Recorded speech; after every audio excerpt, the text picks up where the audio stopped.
Ooh. Smooth music. From Etrian Odyssey 4? I can't say I've played the Etrian Odyssey games before.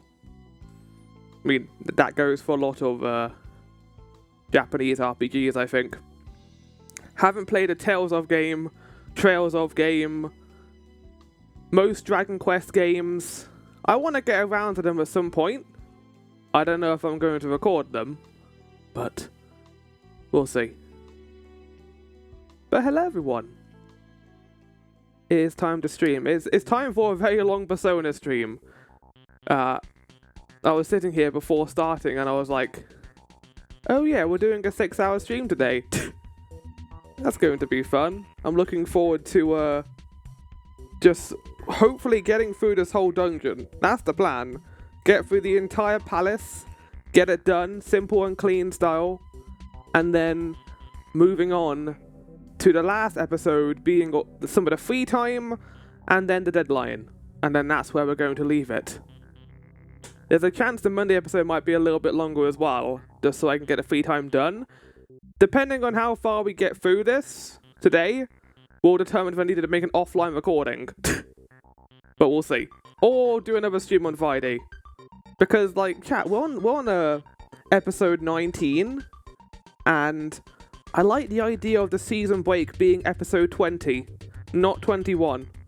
21 is a fine number, but if we get it to a nice round even 20, that makes me very happy. But we'll see. There are things you can never control with this, so you never know what's going to happen, really. But let me get up the news, which I did last night. I didn't have time today to do it.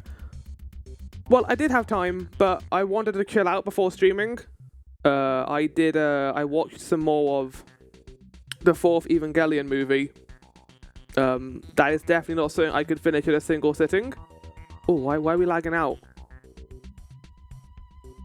We're struggling right now. Why are we struggling? There we go. We're good.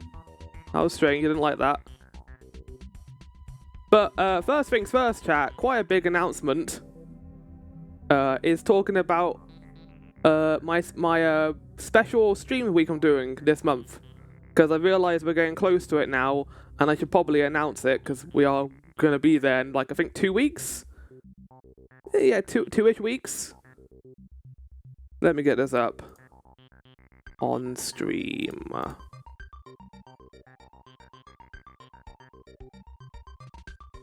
There we go. So, my birthday week. So, my birthday is... I'm not going to be streaming on my birthday, that'll be Friday, because I'm going to be busy, obviously.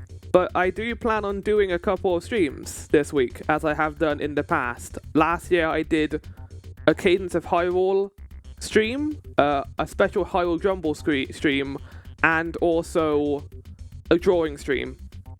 This year, I wanted to be a little bit more inventive, so... obviously, Return to Cadence of Hyrule is planned to be on Monday. I'm going to be returned to that game, trying and to do 3 hours of it to remember where I left off and continue from then. It has literally been a year since I last played this game. It doesn't feel like a year, but it has been. And yeah, we're going to try and get through more of it. And I don't know if we're going to beat it. I doubt it. Probably going to take probably 4 streams, so 4 years, chat. But I like this being an annual event kind of thing. So I don't mind this being here. And then on Thursday, it's something a little bit different. But my idea behind this is basically I want to have a stream where I just chill out and talk. Kind of like Voyage Through Vanadil, but just me just sitting there and doing a few drawings. So back when I first started doing Twitch stuff, when I first started streaming, I made custom flower pictures for each game I played. So we got a Bloodborne one, we got a Metroid one, God of War. I was like, why don't I just spend a stream in Krita just creating those for things I'm currently interested in? It doesn't need to be just about games either. It could be about like TV shows, movies, other kind of thing. I thought it would be nice just to chill out and enjoy a quiet Thursday afternoon and just do some drawings So that will be the 27th? Yeah, it'll be the 27th. Welcome in, Maelstrom. We're in for the long haul today. As I said before, we are doing an extra long stream. There's a chance I might have a 15-minute break halfway through, because 6 hours is nothing to sneeze at. But yeah, I'm looking forward to it today. We're going to get through all of Palace 3, fingers crossed. And then finally, chat, I've really enjoyed doing this. I really enjoyed doing the Flower Suffer series. Like, doing the Ninja Gaiden games was a lot of fun. So I thought we'd bring that back and do something a bit different. We're going to do Flower Suffers in Castlevania Bloodlines, because I need to play this game before I play Portrait of Ruin, because apparently that's a sequel to Bloodlines. I have heard that this game is brutal. Like, this is the hardest Castlevania game, and that's also involving Castlevania 3. So, yeah. That's going to be Saturday at 12 PM. It's going to be around 3 hours, that's the plan. So fingers crossed we can get through that. This is hard in a similar way Ninja Gaiden 3 is hard. Well, that would be perfect for us then, because we're going to use the amazing thing that is save states, chat. I'm not here to prove anything. Maybe I'll be less inclined to use them when I play this on stream, but I might use them. Because to say Save Fate Flower isn't going to suffer it. Well, Save Fate Flower was going to suffer momentarily and get annoyed. This is one of the few only Castlevania games that has limited continues. I guess they just wanted it to be brutal. Like, just absolutely fuck you to the player. Anyway, that's birthday week. So, Return to Cadence of Hyrule, Floor of the Florist. I couldn't think of a good name for this. I was just like, fuck it, Floor of the Florist, that could be it. And Flower Surfers in Castlevania Bloodlines. That's the birthday week. I was thinking of Return to Dying Light 2. I don't know why I thought of that. That was a terrible idea. I'm glad I didn't do that in the end. I also pumped out Final Fantasy 14 recording. This took a while because I hate this quest line. Basically, to summarize this for people who have not played Final Fantasy 14, this is a quest that takes place after you kill a very powerful creature, and then another powerful creature shows up, and the leader of this nation wishes for you to defeat the creature.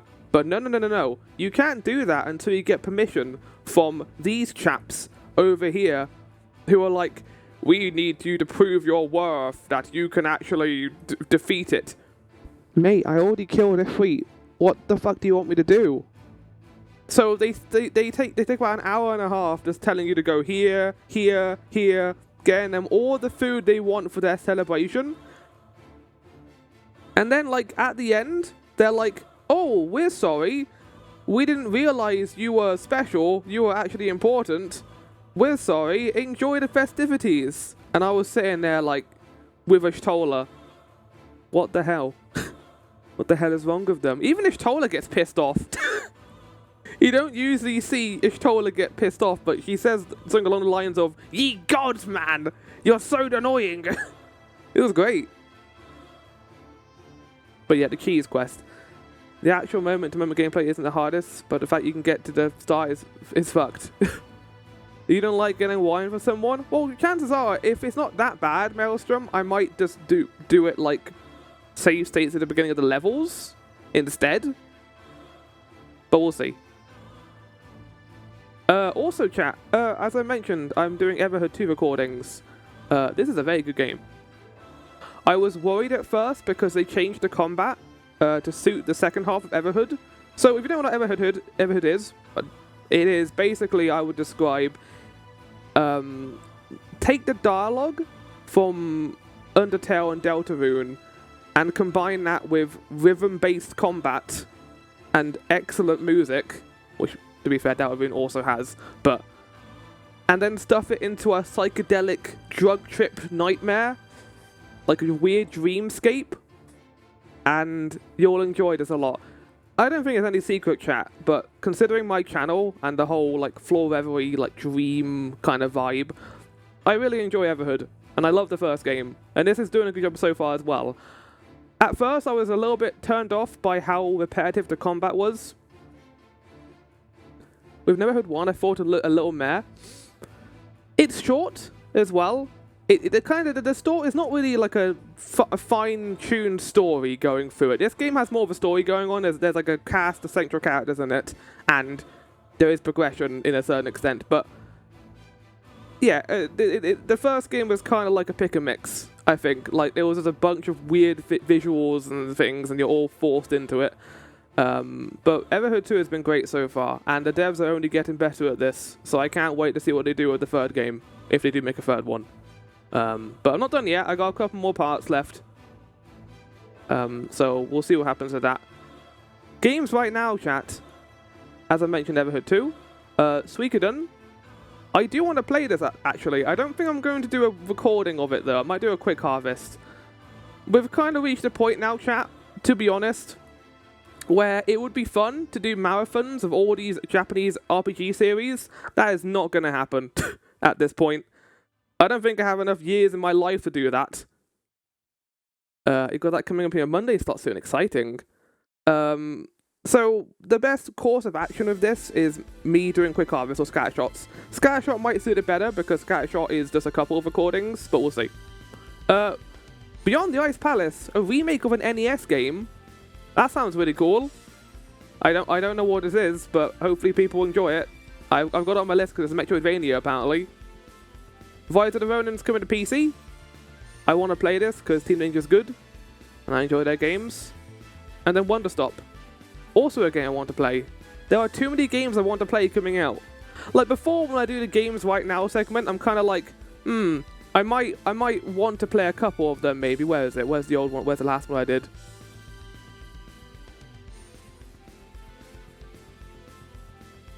Trying to find it. There it is. Like the last one I did was here. It's like I might play a couple of these, but these are like I want to play all of these. Right. Anime talk time, chat. Anime talk. So I've already spoken a bit about this movie, Evangelion 3.33. I don't think I've talked about it on stream yet, but the main thing I have complaint-wise of this is that it doesn't tell you anything. And this is also something the fourth movie does as well. There's a gap in the middle between the second movie and the third movie where I think we should have gotten like more information, because there's a problem with the fourth movie, but I want to talk about this now. So there's an event in this called the Near Third Impact, which is bad, and we know what happens with that because we see that happen. But then I found out that this is a completely different event to the third impact. These two events are separate, but they never say they're separate because they never refer to it as a different name. And then we find out that the third impact was different and bad things occurred during it, but they never show it. So I was sitting there like, okay, what? I don't know what's going on anymore. I kind of understood what was going on in the first two movies. It made sense. Don't let the bad guys get to the core. Understood. That made sense in my head. But now we've gone into some crazy, weird bullshit. Which I think is the thing I'm doing with the fourth movie is I'm just ignoring it. I'm focusing on the stuff I understand. I like the characters. I want them to win. I understand a couple of things that are occurring in this. This movie is weirdly paced. It's beautifully animated. The whole beginning segment where they're getting the airship like made and prepared for flight is an amazing set piece. And then the final fight is good too. However, the middle bit of this movie, I'm not sure if you got a little confused. I got majorly confused. I had to Google. I had to ask a friend what the hell was happening in this movie, because the third impact isn't a separate event that's happened this movie. It's in the original, right? So just to clarify for people who don't at home, I still don't know everything that's happening in this world. Like they just throw words at me, and I'm like, okay, but what does this mean? They don't have to explain it. This is the thing. They don't have to explain it. We can make our own interpretations. But in this movie, the central theme is so tied around this explanation that it feels like they have to tell you more information. That's why this is as it's a variation on that. It didn't happen this time around. Right. Maybe the last thing that happened in the original as it's a cataclysmic event. Right, yeah. I think I understand that. But what I mean to say is that there was an event that occurred after the near third impact. Because they then mentioned that one of the characters sacrificed themselves to prevent this. But we know that didn't happen because we watched the near third impact occur. And we know that the other guy stopped that. So now I'm confused. Did something else happen in between? In these 14 years? That the game, the anime does not go into? Anyway, I don't want to go into theorizing and stuff. We can do it during Persona. But, yeah, I mean, I enjoyed it. I thought it was fine. The fourth movie is definitely better. The first part of the fourth movie is excellent. Like the slice of life, getting to see this character slowly understand about what it means to be a human, and then like how tragic it is, how it ends, is beautiful. I thought it was the best part of the whole like series. Spin the Second is my favorite. That movie goes hard. It does. It also has like probably the best sequence, I think, and the best ending. The second movie also goes hard. In terms of characters, I do enjoy them. Some of them. Obviously, we had a 14-year gap, but I enjoy what they've done with the characters that we have. I'm glad that they don't have like plot armor either. Like, something happened in the fourth movie, and I was like, oh, I guess that he's gone now forever. I was like, I thought this character was going to get more to do, but no, they're gone now. Bye-bye. I like that, though. Like, it feels more realistic that that would occur, and, like, now we can focus on the other characters and give them some development instead. I don't know what's going to happen. We'll see. But, yeah, games I'm playing, still going through Grand Blue Fantasy 1000 Times This is excellent. I'm going to do a full review of this when I finish it, because this game is... it cooks, chat, it cooks. But I don't want to talk about it now because we're already going over. I spent too long talking about Evangelion. Now we've got to do guess the game. I'm sorry, is 6 hours not enough for you to finish this palace flower? It isn't. We need to get into it right now. We're delaying. We're belaying. Okay, what is this? I don't know. Oh, well, now I know. Is this in Mario Bros 2? Yeah. Doki Doki Panic. It's Luigi! I will say that's definitely a modded version of this game because it did not have the aspect ratio when it came out.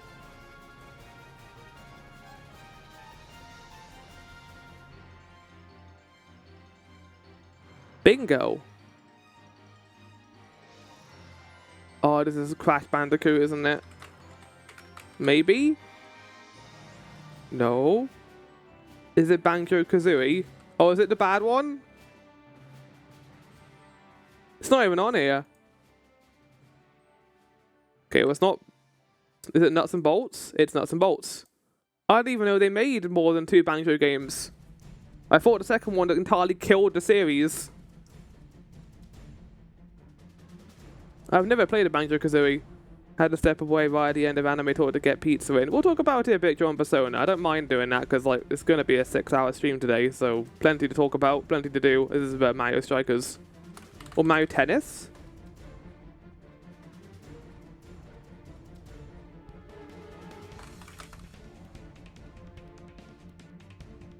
Oh god, which one is it though?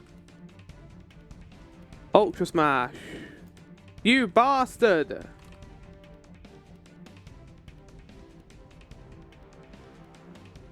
Okay, there we go.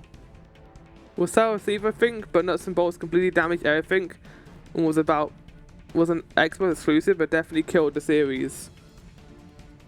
It's interesting that that is Xbox exclusive, considering that Banjo-Kazooie is a Nintendo property, isn't it? That's how I've always seen it. Oh.